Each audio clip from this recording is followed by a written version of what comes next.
Picture this, you're scrolling TikTok, minding your own business, and suddenly you see Blackpink's Lisa stepping out of a car in London. She's wearing a glitter dress, a tiny Louis Vuitton bag, and hanging off that luxury bag, two ridiculous-looking goblin rabbit creatures with giant eyes and shark teeth. No, they're not from Chanel. No, they're not a Louis Vuitton collab. They're Labubu, a character from a Chinese toy brand called Pop Mart. Lisa is spotted with one plush in April 2024. The clip goes viral. 102 million followers watch it. And boom, the little monster becomes an international fashion accessory overnight. And it doesn't stop there. Rihanna caught leaving a studio with a Labubu charm. Dua Lipa showing one off in her car selfies. Kim Kardashian spotted with one at a private event. Hilary Duff, Simone Biles, Madison Beer, all seen with Labubu accessories.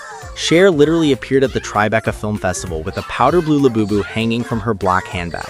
Fashion blogs start calling Labubu the it girl accessory of 2025. And the craziest part? These things retail for about 20 to 30 bucks. But rare versions, they have resold for hundreds, and at least one giant Labubu figure has sold at auction for over $150,000 US. When celebrities, pop stars, Olympians, and Hollywood actresses are all flexing the same weird plush toy, you're not looking at a cute trend anymore. You're looking at money. So let's zoom out. That tiny plush hanging off Rihanna's bag, it's part of a machine that helped a Chinese toy company generate roughly $1.8 billion US in revenue in 2024. Then more than double again in the first half of 2025. With luxury-level gross margins above 70%. Today on What If Money, we're not just asking why are celebrities obsessed with this little monster, we're asking how did a $20 blind box turn into one of the highest margin consumer empires on Earth? And what does that mean for your wallet?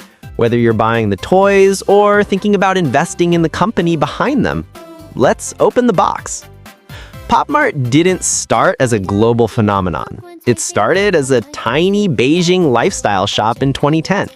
No toys, no collectibles, no fans. Just a struggling little store.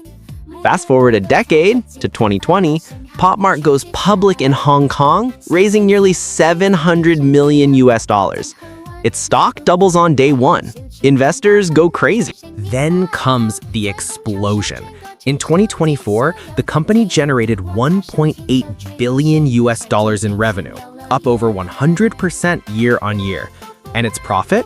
Up 186%. But that was just the warm-up. In the first 6 months of 2025, Pop Mart pulled in another $1.9 billion in revenue, with profit soaring 362%. The gross margin climbed to an unbelievable 70%. Let me translate that into non-corporate English. Pop Mart made almost as much money in 6 months of 2025 as it made in the entire year of 2024. That kind of growth is practically unheard of in retail. And this empire is physical. By 2025, they're running over 570 stores worldwide, plus more than 2,300 of their robot shop vending machines. They're in North America, Europe, everywhere, with overseas revenue growing over 300% a year. And the engine driving a massive piece of this? That little goblin rabbit. Labubu's character line, called the Monsters, is responsible for up to 1/3 of the entire company's sales. This isn't a toy brand. It's a meticulously built, high-margin global cash machine hiding inside cute packaging. It's a masterclass in turning social media hype into a financial empire, one blind box at a time. And it proves that in today's economy, the line between a viral moment and a billion-dollar valuation is thinner than ever.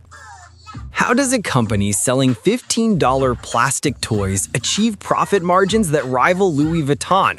Margins of nearly 70%. On the surface, Pop Mart's blind boxes seem simple. You pay $10 to $20 for a mystery figure.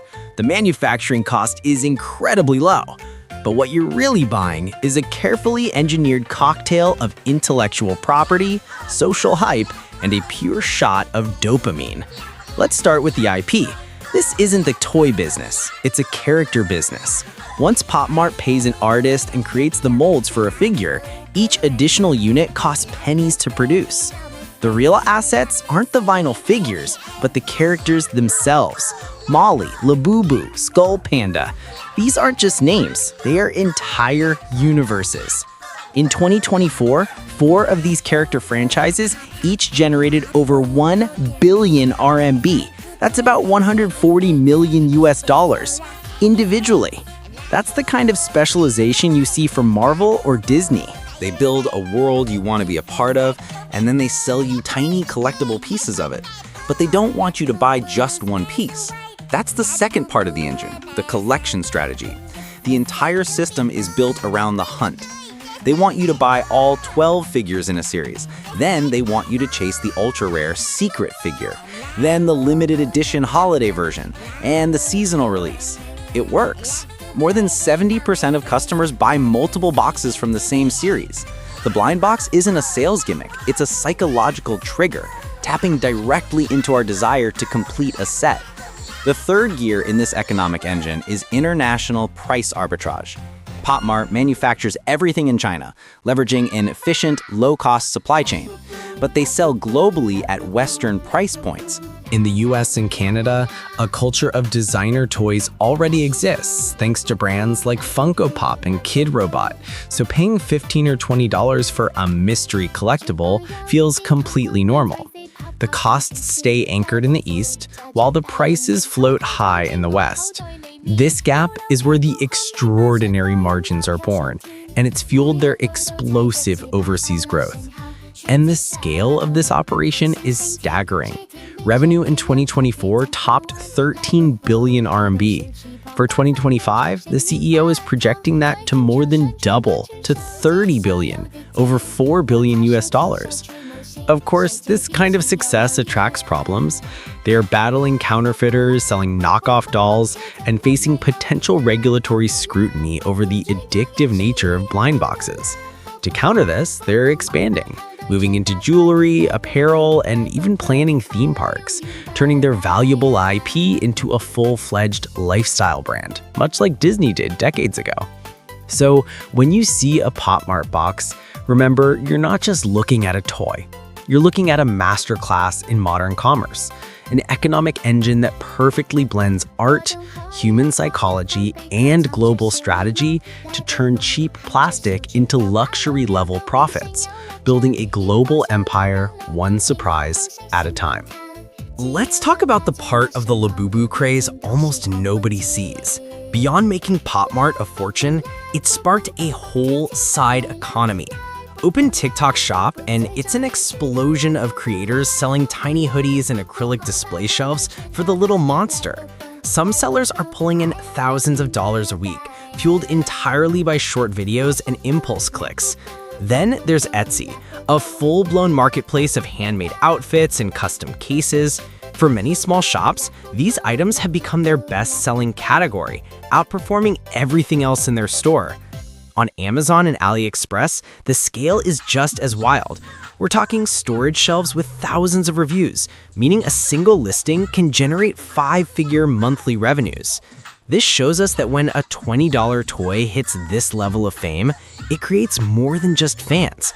It builds an entire microeconomy where the money flows to anyone smart enough to ride the wave. All right, now we get to the part people don't like talking about.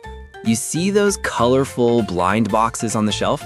They look innocent. They look like a fun, cheap thrill. But psychologically, they work exactly like a slot machine. This isn't an accident. It's a carefully designed system called intermittent reinforcement. You can just call it the casino mechanism. Here's how it gets you. Your brain gets a powerful spike of dopamine, the feel-good chemical, not from the cute little toy inside the box, but from the uncertainty. The thrill comes from the not knowing. You might get the rare one you've been searching for. You might get another duplicate.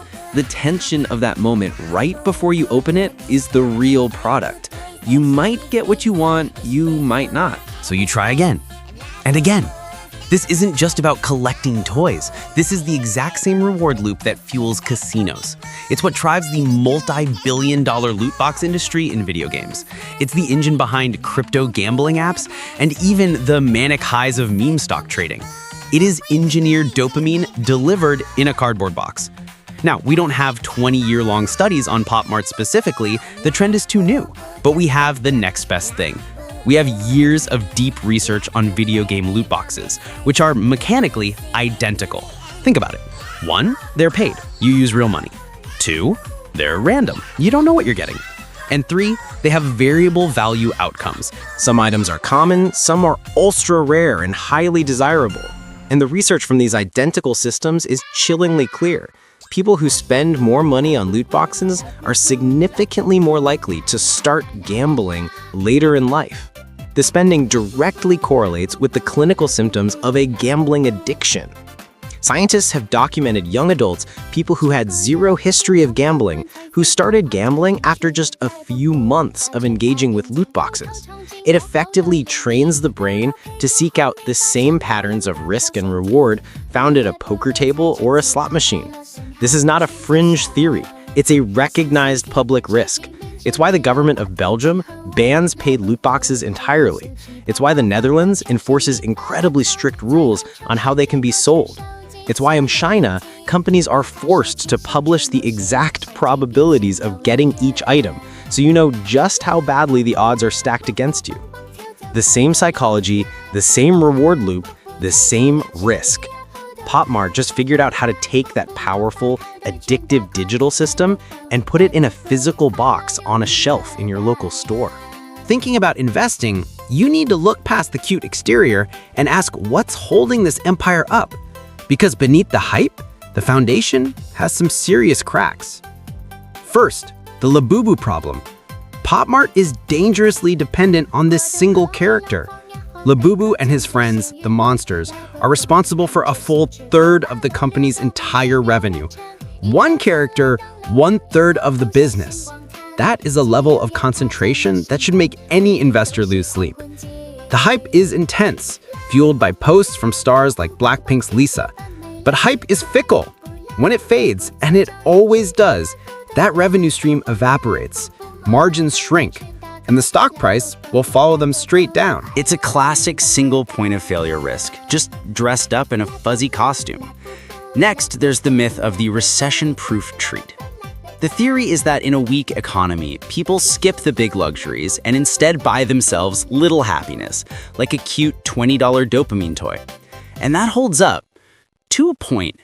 But what happens in a real recession, when people are truly forced to cut back? They cancel both, the Gucci bag and the mystery box, because emotional consumption is cyclical, and these toys are fundamentally non-essential. When push comes to shove, the $20 impulse buy is one of the first expenses to go. And finally, there's the existential threat, the regulatory hammer. Pop Mart's entire business is built on the blind box, the thrill of not knowing what you'll get. But governments, particularly in China, are starting to look at this model and see something else. They see gambling. Just this past June, state media criticized blind boxes for fostering addiction in minors. Imagine what happens when regulators act.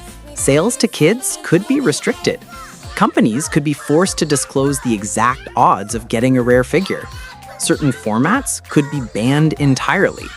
Any one of these moves would be a direct, devastating hit to Pop Mart's earnings. So what is this company, really? A toy maker? A machine for psychological engineering? A luxury brand disguised as an impulse buy? Honestly, it's all of them.